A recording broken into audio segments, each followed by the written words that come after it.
All right, so welcome back. Now, today I'll be taking you further ahead in our first module that is about, introduction to microeconomics. And this is the third session. In the first two sessions, I gave you an introduction about what is economics, what is microeconomics, what are the two branches of economics, micro and macro. And then we also discussed why we say that economics is a positive science or a normative science, or it is also called sometimes as a social science. And Samuelson has said that economics is the queen of social sciences. So all this we have already taken up. Now I had also in the last class asked you all to, given you an assignment or a homework in which I had asked you all to write down examples of 10 normative statements and 10 positive statements. So I think and I hope that while framing those statements, you all would have gained a lot of clarity in, understanding what the difference between positive and normative. Okay, so now we move to our third session, and here I want you all to read through a paragraph which we call as a case study or a caselet, because it's a small case study. And in your course on microeconomics, or in most of your courses in the first semester, you would be gradually introduced to the case method of teaching. So here in the case study, basically it's a tool where you are exposed to a situation, real or hypothetical, and you have to apply your knowledge, your conceptual abilities, whatever you have learned in the class, and your own um, original thoughts also, to understand what is written in the form of a paragraph or a case, and then try to answer the questions which are asked from you. Okay, so here I'll be taking up this case study today with you because it is there in the course outline.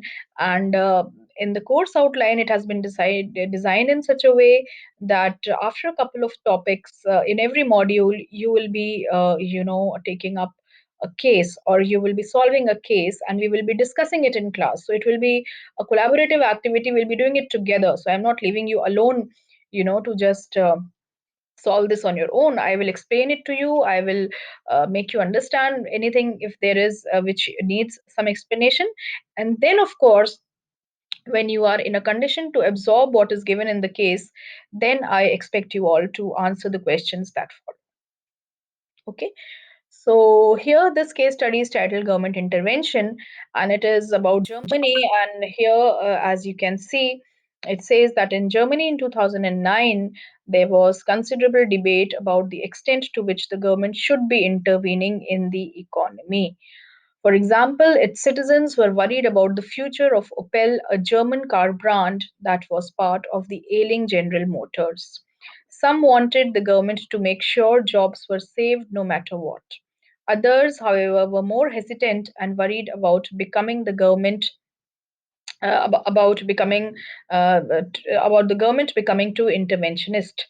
And traditionally, since the Second World War, the German government has seen itself as a referee in market issues and has avoided trying to control parts of the economy. It would regulate anti competitive behavior, for example, but not try to run many industries. However, in the recession of 2009, when the economy was shrinking, the government was so forced to spend more to stimulate demand and had to intervene heavily to save the banking sector from collapse. The government also had to offer aid to businesses to keep them alive. Okay. So here you see basically it is a case, and whenever you are approaching a case or trying to answer questions given at the end of a case or a case study, you should try to read that paragraph or that case at least 2 to 3 times for better clarity, and and you can also underline while reading it in terms of what you find as important, or what is worth remembering. Okay, so a remarkable feature about something, or a very very information giving line, if it is there, you should make a note of it by just highlighting it. or underlining it. Okay, so here this case is about Germany, and the year which we are discussing here, that year is 2009.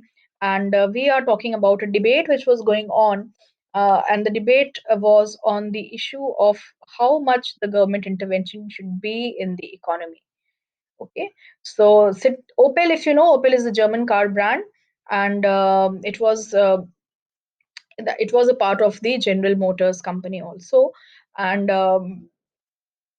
on this you see that people have different opinions. They have a difference of opinions. So some wanted the government to make sure jobs were saved, and others were hesitant and worried about becoming the government about the government becoming too interventionist. So now if we want to study this case and understand it, before we come to the questions, we need to understand in totality uh, the unique political and social milieu of Germany. Okay, so traditionally, what has been its position as a government is, has it been too intervening, or has it been a free kind of a market system which it has been encouraging the government? That is, so what we are told here is, and we have to stick to the information given in the case. Okay, if we know what is not given and we know it, we can use it here, but what is given is very important also. So traditionally, since the Second World War, you are told here, the German government has seen itself as a referee in market issues and has avoided trying to control parts of the economy.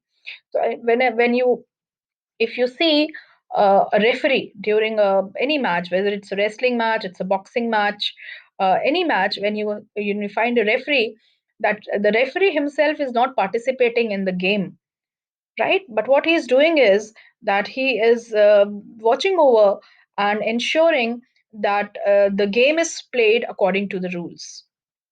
Okay, so a referee is a watchdog. He is a person who is surveilling and ensuring that whatever, whether it is a match or it's a market or it's a system, whatever the players or the companies or the boxers, whatever they are, the moves that they are making, they are within the rules, and no rules are being violated, because for every game there are certain set of rules, right? So even in a market, if there is competition between companies, there are a set of rules.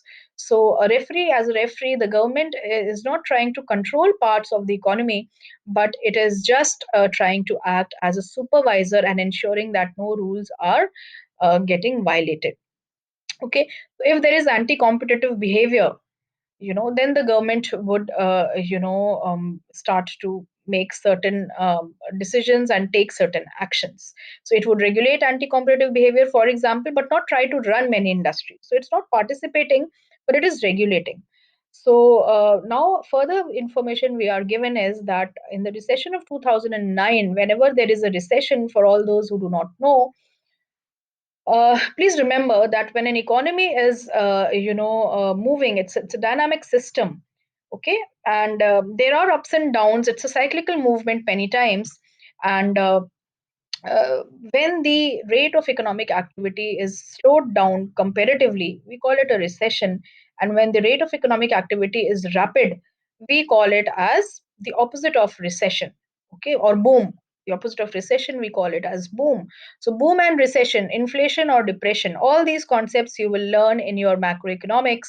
But as an economic phenomena, a slight idea, at least the basic idea, you should have, because without that, you cannot understand what is being told to you in this case. So, in the recession of 2009, when there is recession, generally there is reduction in output, and jobs shrink, jobs reduce, production reduces, and so on. So, if you see, in during the this pandemic, the post-corona times that we are still reeling from, this is also the recessionary phase when output is reduced and production is curtailed, production cycles are halted, supply chains are slowed down, and jobs are cut. So that is what is basically recession. Okay, it's kind of a depression. So in the recession of 2009, economy was shrinking and the government was forced to spend more. So when the government spends, demand picks up, because when government spends, it will be putting money in the economy, and that money forms the purchasing power of the people.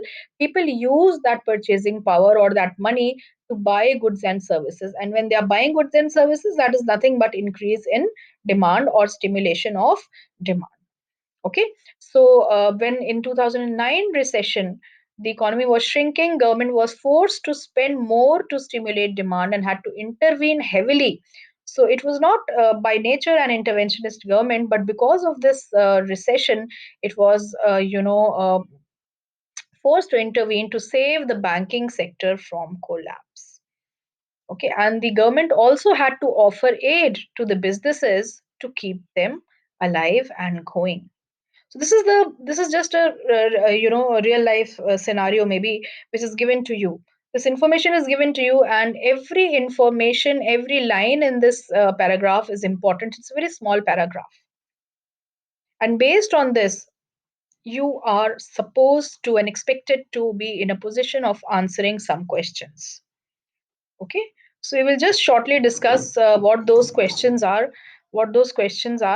and then we'll see what your answers are. Okay, but before going to the questions, I again insist and request you all to read this case at least twice, if not thrice. Okay, so because it's a small case, you can read it even thrice. If it is it if, had it been a big case, reading it even twice would have been a big challenge, because it takes a lot of time. So since it's a small case, two times is very, very doable. If you want, you can also read it three times. That will be even better. Now I'll just read the questions because I want the answers from you. I'm not going to give you the answers. I have told you what this case means. If further you do not understand any, first of all, underline all the words which you do not understand. Right? For example, if you do not understand anti competitive behavior, underline it. If you do not understand the meaning of the word recession, underline it. Okay, and you should ask me. I have explained it on my own, but you should ask me. Okay, and if I am not if you are feel shy to ask me, you search it out and you find the meaning, but do it any which way, because without understanding all the words you cannot understand what is asked from you. Okay, so quickly we will read the questions, and I'll leave it to you to find the answers, which we will be discussing a bit later. Okay, so the questions, sometimes you find that they are not there in the case or in the paragraph. So that is when you have to apply your knowledge or your understanding, uh, whatever understanding you have about the topic on which the case is given. Okay, so for example, you are asked what are the possible benefits of a government intervening in an economy. Question number 2, what are the arguments against government intervention in an economy? 3, what prompted greater intervention by the German government in 2009? That is an easy one. And last is, what would determine whether the German continued to intervene on this scale in the future? Right? So ponder on all these questions, think about their possible answers, frame them, articulate them, write them, and we will discuss them in the next class. Okay, so you have to read this case twice minimum, and if possible, three times. And then you have to read these questions and try to find their answers. Okay, so we stop here and we'll take the answers later on. Okay, please do this. Thank you.